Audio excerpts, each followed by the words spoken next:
Ассалому алейкум дӯстони азиз, хуш омадед ба канали мо. Ман ин субҳи саҳар уборка. Ин саҳар намедонам чӣ ба ҳавасам дод ки ҳамин дега сафед кунам. Чӣ хеле ки мебинед дег вай кардам, вай чошидамша, азили чошидамша ва вай да камера да сиёҳ тофтеса, лекин хеле сиёҳи бад неста гӯем.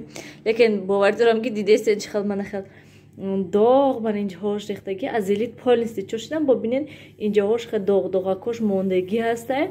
Инҷоҳош сабсафеди хушрӯаю, инҷоҳошам хел сиёҳча ҳастай. Хайр асос он ки сабсафеди нақс шудак ва боз медонам ки 18 катини соза мекунанд. Ин дег ман хел бинен хел дағар-дуғур ҳаста, яъне ровна рост нестай ки то ки топ тозаи хушрӯ шуд. ҳам қасима катиша кидам, дастом бутун вай шудан, расво шудан.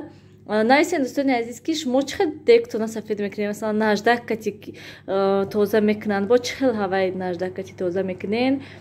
Чӣ кор мекунен ша? Вақти қоқ будан шуда 18 мекунен ё ки тару тар 18 мекунен? Нависен, ман интизор ҳастам. Ман ин вайша пуштиша ман хел тоза кардам. Хел асади бад вай набуда ку ман хел зардча буд. Мана чӣ хеле ки мебинед инҷоҳош ҷоҳое ки душвор ҳастанд, онҷоҳош хел ҷоҳош зардакош мондагӣ ҳастанд. ҳай ҳамақа тоза шуд, саросемагӣ дам. Барои ки имрӯз мехоҳам на танҳо вай кардан, уборка кардан, бо пилисосам хеле кору кардан дар кор. Я бора духовкая шуштум, плитара шуштум, дега шуштум ва ҳозир мехоҳам ман ҳамин ҷоҳоя порядок кунам. Чӣ хеле ки мебинед титипитай, мехоҳам ҳама мевагиҳоя ҷобаҷо кунам, порядок кунам. Шуна ҳам инҷода салмон дод бедод кардеста намемонад. Ин саҳарам хел ҳаво гирифтагӣ, ҳаво хунук шуд ки имрӯз. Лекин борон гуфтагиҳанд, лекин чӣ хеле ки мебинед борон нест, ҳаво сери. Лутчи борон занад беҳад нақсар буд. Манҷа салмон гапои моё гӯш кардестай, хоб намерад, то ки ман корроя кунам соат 11 шудестай. Ён салмон ё ки трам саати кроя кунем будум. дадаш биён ба сарша шӯем, тоза кунем. Очама интизор будам ки, лекин ба фикрам имрӯз очам намебиёд. Телефоншон накардам, гуфтам хаяке дам гирифтестанд ё кор кардестанд ё ки намедонам умуман. дӯстони азиз, мо анҷода салмона сарша шудем ва хобондамша ва мехостам камтар шуда комментарияҳо хондам. Мехостам дар бораи ҳамино камтар гап задан. хеле ки мебинед дӯстони азиз, ман ҳама ҷоям хел ай таътидил пилисос кардам, шакидам, тоза кардам. ҳама ҷоям хел камтар дилам ором шуд гӯям. бирин чӣ хел берун ҳаво гирифтагӣ. Ман курпаҳоя камтар берун ҳавои тозада партофтагӣ будум вай курпаҳои кӯдакоя. ва дӯстони азиз, комментария хондам чӣ қадар гап дар бораи ҳамин соли нав ва рости гап вақте ки ҳамин гапҳоя менависанд, ҳама хел суханҳои бад менависанд, фикр мекунанд ки вай суханҳои баде ки вайё менависанд гуноҳ нестаю. ҳама хел камтар гӯем хонаи оро додан ин гуноҳ ҳастай. рости гап ман намехоҳам дар бораи ин мавзӯъ гап задан, барои чӣ қадар ки бисёр гап занӣ ҳамақа негатив бисёр мешавад. ҳамин 4 соле ки ман ҳамин видео кардестам, соли нав да гӯем, шумо дидагӣ ҳастем чӣ хел мо чӣ кор мекунему ва чӣ хел ҷашн мегирем намегирем. хайрият ки мо дар хонамо ёлкаи 2 метраву ё ки ягон фасон, ягон оро, ягон вай кардагӣ нестем. Фақат ки ҳамин шавҳарам камтар шудан кати бачаҳошон ҳавас кардану хоная камтар оро додан гӯем, хонаи кӯдакоя. ин ягон чизи вай нестай ба фикри ман. ана мехел дӯстони азиз, кӯдакоя интизор соат аллакай 4 гузаштай. нависен дӯстони азиз, фикротона шумо дар ин бора чӣ фикр дорен? ба фикри ман намегӯм ки мо ҷашн мегирем. ин ҷашнгирӣ нестай ба фикри ман. ин ҳам хел як баҳона ҳаст ки дар ҳамин рӯз ҳама каса гӯем ҷамъ мешему, мешинему, суҳбат мекунем. ягон пухтупаз, ягон ошай, мантуҳа, ягон чӣ мекунем, мешинем, мехӯрем. Тамом ба фикри ман дига ягон чӣ нестай. нависен ки шумо чӣ кор мекунен? ба фикри шумо масалан ҷашн гирифтан чӣ хел ҳасту, ҷашн нагирифтан чӣ хел ҳаст? Moshini siyavuşa bina. Ses mahali ko, mahali. Aku juga coba. Aku berarti Baren kalaske vay bina. Ham marat karga. Baren vay khonamonin kalaske ham mayami adyolo amino da dar koray. Nilufar azamin gir ve yoratez.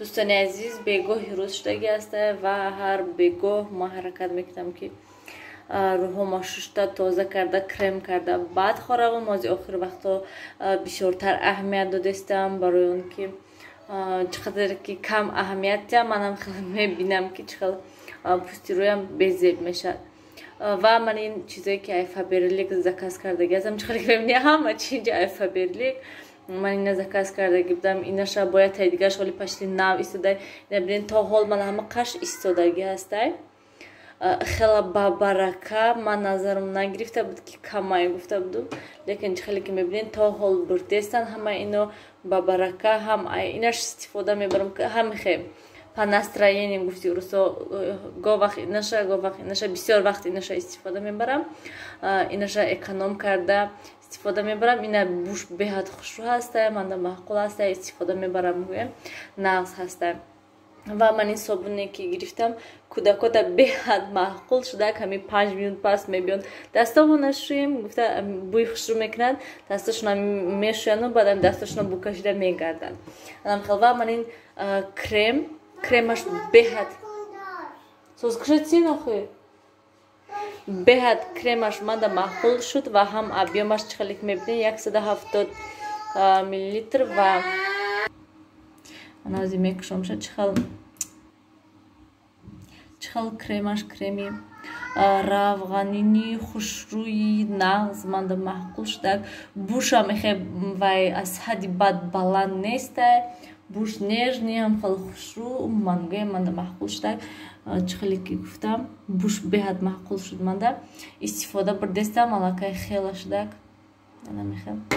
منگه کریمی نغز برامد من معقول شد و من اینشم من اون منگم هر دوی همین من بهت معقول شده نغز خوشرو اینش استفاده نمیبرم و اینش گویم من روی خانه دم استفاده میبرم برای اون که روحای من بهت خشک هستن لبام کو یگان وقت فکر من لبای من نرمال نیست همه وقت هم خشک هستن بهت برای همین من همه وقت تست همین چیزا استفاده میبرم من معقول شد این کریمش میدونین رنگی چی برین است غفصش رنگی کریمی نیویا برین اگر استفاده برده باشین هم خیلی غفصه که روغنینی نغز هسته اول دیگری که من استفاده میبردم و خیلی غفصی خوشرو نبوده و کمتر تنکترک بود و همین برای بهار تیرمو نغز هسته منی بچه بینن نمیمون چی میخری؟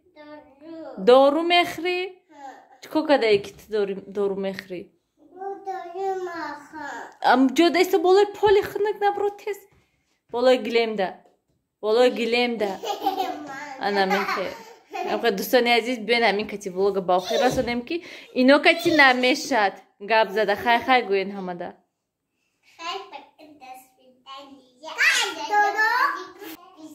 در سالمون سوز کشتیم من از دارو میبرم دوستان عزیز خیر در پناه خدا باشین همیشه خودتون احتیاط کنین باز پاگو نصیب انشالله پخت و پز بهت بسیار هسته امروز فقط برکه کردم و پاگو اکو نصیب پخت و پز میکنیم خیر ماله خیر